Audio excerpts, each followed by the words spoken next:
Students, BA third year समाजशास्त्र प्रथम प्रश्न पत्र सामाजिक विचारकों के संबंध में आज हम दुर्खीम के आत्महत्या के सिद्धांत के बारे में अध्ययन करेंगे। मैं पीयूष कुमार गुप्ता, सहआचार्य समाजशास्त्र, राजकीय महाविद्यालय केकड़ी। दुर्खीम ने अपनी पुस्तक आत्महत्या, जो कि 1897 में प्रकाशित हुई थी, में अपने इससे पूर्व की पुस्तक समाजशास्त्रीय पद्धति के नियम को तथ्यात्मक आधार पर पुष्ट करने की कोशिश की। उनके अनुसार आत्महत्या आकस्मिक नहीं होती, अपितु पूर्व नियोजित तथा इसकी योजना गुप्त रूप से बनाई जाती है। दुर्खीम के अनुसार आत्महत्या की सामान्य विशेषताएं इस प्रकार होती हैं। यह कार्य जागरूक अवस्था में किया जाता है तथा इसके परिणामों का पूर्ण ज्ञान पूर्व में आत्महत्या करने वाले को होता है। इसलिए आत्महत्या को उन कार्यों से भिन्न समझना चाहिए जिनमें कर्ता परिणाम के बारे में ना तो जागरूक है और ना ही सचेत। दुर्खीम के अनुसार आत्महत्या शब्द का प्रयोग मृत्यु की उन सभी घटनाओं के लिए किया जाता है जो कि खुद मृतक के लिए किसी सकारात्मक अथवा नकारात्मक कार्य का प्रत्यक्ष रूप से परिणाम है और वह व्यक्ति इस बात को जानता है कि उसके इस कार्य का परिणाम मृत्यु ही होगी।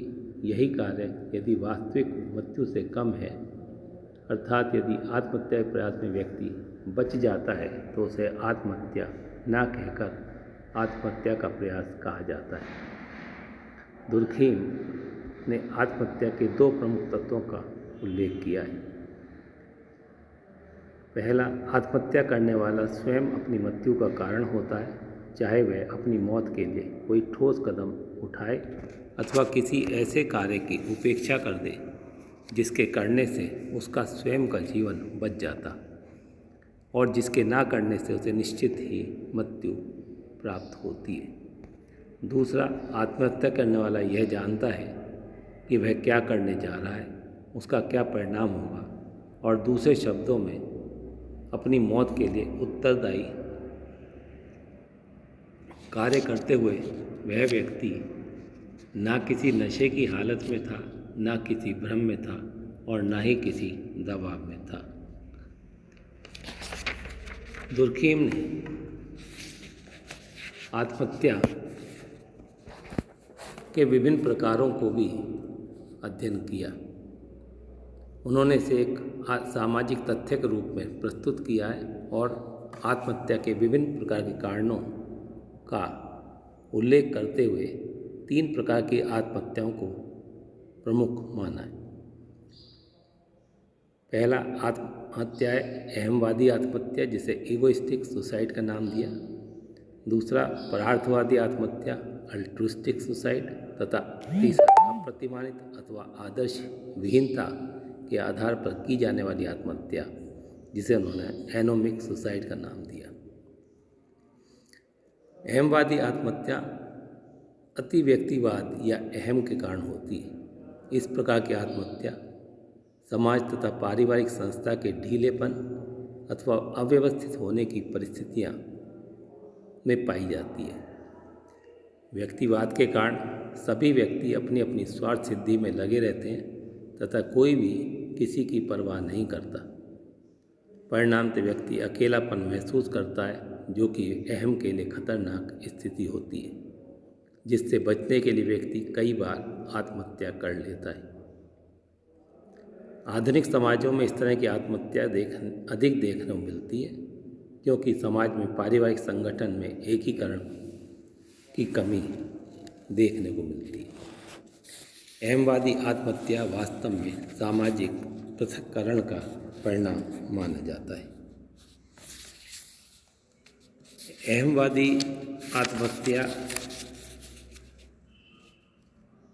को हम अगर समझें तो जितनी अधिक ये व्यक्तिवाद बढ़ने के कारण है, उतना ही समूह में एकीकरण की भावना कम होने के कारण भी है।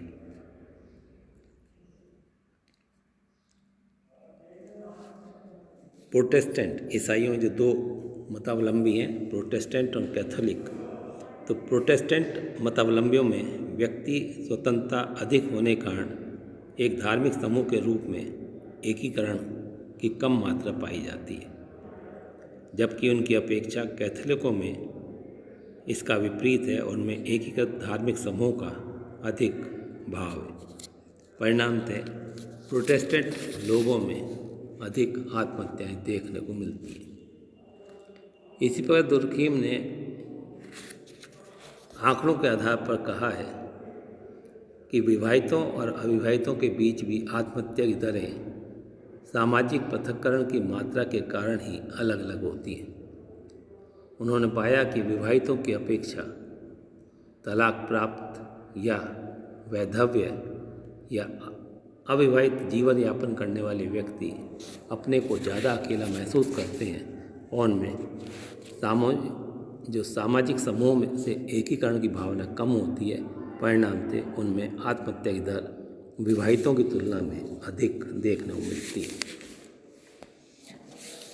दूसरी प्रकार की आत्महत्या परार्थवादी आत्महत्या। यह आत्महत्या एवंवादी आत्महत्या का विपरीत रूप है, क्योंकि यह समाज अथवा समूह में अत्यधिक एकता या घनिष्ठता का परिणाम। अत्यधिक संश्लिष्टता के कारण व्यक्ति अपना व्यक्तित्व खो देता है तथा वह जो भी कार्य करता है तो सोचता है वह सब सामूहिक दृष्टि का परिणाम होता है। अत्यधिक एकता व्यक्तियों के व्यक्तित्व को निगल जाती है तथा समूह नैतिक आधार पर अथवा मनोवैज्ञानिक आधार पर उन्हें आत्महत्या के लिए प्रेरित करता है। इस प्रकार की आत्महत्या व्यक्ति एक कर्तव्य अथवा उत्तरदायित्व समझकर करता है, जैसे कि हिंदू समाज में पाई जाने वाली सती प्रथा, युद्ध क्षेत्र में सैनिकों द्वारा किया गया बलिदान ऐसी आत्महत्याएं करने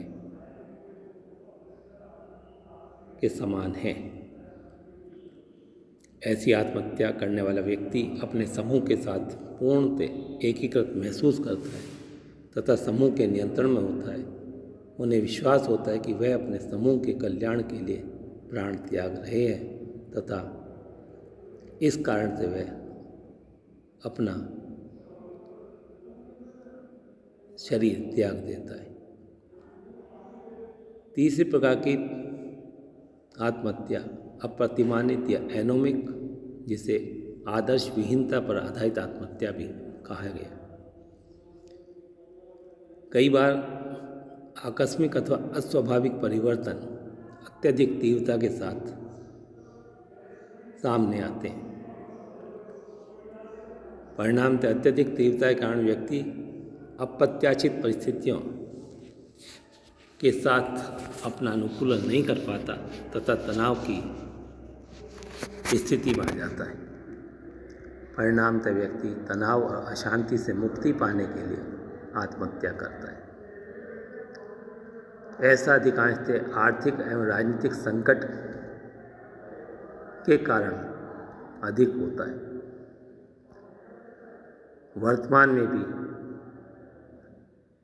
वैश्विक बीमारी कोविड-19 के कारण अनेक ऐसी आर्थिक परिस्थितियां पैदा हो गई हैं कि व्यक्ति उनके साथ अनुकूलन नहीं कर पा रहा है और आत्महत्या करने को स्वयं को मजबूर पाता है। समाज में मध्यम वर्ग इसका ज़्यादा कारण बन रहा है। कहने का तात्पर्य कि दुर्खीम के अनुसार आत्महत्या एक सामाजिक तथ्य तथा कुछ निश्चित कारणों के कारण समाज में आत्महत्या होती है। धन्यवाद।